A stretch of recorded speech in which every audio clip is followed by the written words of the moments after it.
Bismillahirrahmanirrahim. Assalamualaikum warahmatullahi taala wabarakatuh. Baiklah, pada hari ini saya akan berkongsi sedikit sebanyak mengenai komuniti India Muslim di Malaysia. Komuniti India Muslim di Malaysia merupakan sebuah etnik Muslim yang kedua terbesar di Malaysia selepas kaum Melayu. Mereka ini lebih dikenali dengan panggilan Mamak kerana tujuan istilahnya adalah untuk membezakan antara India Muslim dengan India Hindu. Pada mulanya, masyarakat India Muslim ini tiba di tanah Melayu atas sebab hubungan perdagangan. Manakala masyarakat India Hindu masuk ke tanah Melayu disebabkan oleh pengambilan buruh-buruh oleh kolonial British pada ketika itu. Jadi secara tidak langsungnya, kedatangan masyarakat India ke tanah Melayu telah mewujudkan berbagai pendekatan dakwah Islam melalui beberapa gerakan seperti Perkim, Permim, Abim dan juga Masjid India. Latar belakang mengenai India Muslim. India Muslim adalah mereka yang secara aslinya berketurunan India, tapi agama yang mereka ikuti adalah agama Islam. Jabatan Perangkaan Malaysia menunjukkan keseluruhan populasi India Muslim adalah sebanyak 78,702 orang pada tahun 2010, namun telah dikesan semakin meningkat sejak tahun 2012. Hari ini kita dapat lihat komuniti ini sangat ramai di seluruh negeri. Pada tahun 2010 juga telah dikesan lokasi penempatan majoriti komuniti India Muslim, iaitu di Selangor dan Pulau Pinang. Dua lokasi ini telah mencatatkan bilangan penduduk dari komuniti India Muslim yang paling tinggi.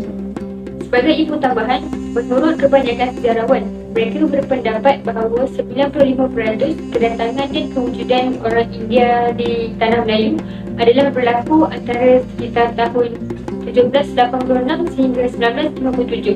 Seterusnya, asal-usul dan proses pembentukan India Muslim. Kalau diimbas kepada sejarah, kedatangan India Muslim ke Tanah Melayu telah berlaku disebabkan oleh hubungan perdagangan. Awal kedatangan Islam ke selatan India pun berlaku disebabkan oleh hubungan perdagangan.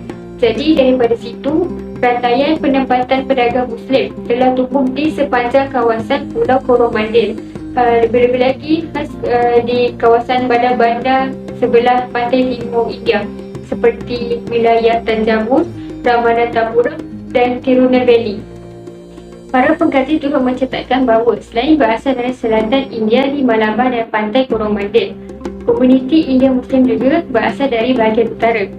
Masyarakat India ke Tanah Melayu bermula apabila Kedah muncul sebagai pelabuhan terpenting.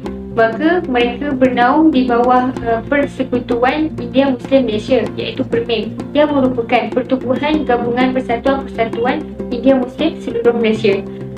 Ahli pertubuhan ni majoritinya adalah dari Tamil Muslim dan ada sebahagian kecilnya berasal dari Malabar Muslim. Seperti yang kita tahu, setiap komuniti itu ada adat dan budayanya tersendiri yang mencorakkan kehidupan masyarakat mereka. Sama juga macam India Muslim, walaupun kebanyakan dari mereka telah membudayakan budaya Melayu, tapi masih ada segelintir yang mengekalkan budaya mereka sampai ke hari ini. Kalau kita dapat lihat hari ini, mereka sering dikaitkan dengan keunikan masakan mereka yang banyak menggunakan rempah ratus dan herba. Rempah ratus dan herba yang digunakan sebenarnya mempunyai konsep, tujuan dan falsafahnya tersendiri, seperti untuk meningkatkan kesihatan dan sebagainya. Selain itu, pakaian seperti kurta sering menjadi pakaian harian masyarakat ini bagi kaum lelaki. Kurta ni adalah satu kemeja panjang yang sampai ke lutut dan selalu dikenakan dengan seluar yang longgar. Tapi kalau kita tengok hari ini, bukan saja kaum India Muslim yang banyak mengenakan pakaian ini, bahkan kaum Melayu itu sendiri banyak mengenakan pakaian ini semasa di perayaan ataupun ketika menghadiri majlis.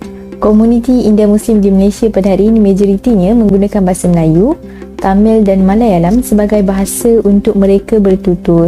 Penggunaan bahasa Melayu adalah kerana berlakunya pertumbungan budaya seperti amalgamasi, iaitu melalui perkahwinan campur antara lelaki India Muslim dengan wanita Melayu tempatan. Dari segi sumbangan, masyarakat ini tidak kurang pentingnya memainkan peranan seperti komuniti-komuniti yang lain. Mereka banyak menyumbang kepada negara kita dalam pelbagai aspek. Dari segi ekonomi, mereka telah mewarnai ekonomi tempatan kita dengan aktiviti ataupun budaya perniagaan mereka yang berbeza dengan masyarakat lain.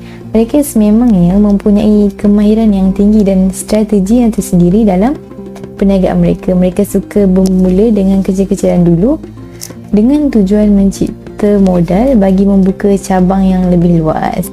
Selain itu, tidak dapat dinafikan bahawa kemunculan golongan profesional seperti doktor, peguam, penulis daripada komuniti India Muslim ini dapat kita lihat hari ini di Malaysia. Penulis seperti Muhammad Umar Sheikh, Ahmad Rijaluddin Kandu adalah di antara golongan India Muslim yang banyak menyumbang kepada perkembangan ilmu pengetahuan di Malaysia. Sebenarnya banyak fakta menarik tentang India Muslim yang kita perlu ambil tahu supaya tidak wujudnya persepsi-persepsi yang akhirnya menjarakkan hubungan serta melemahkan kekuatan ummah dalam kalangan Muslim yang berbilang kaum di Malaysia pada hari ini.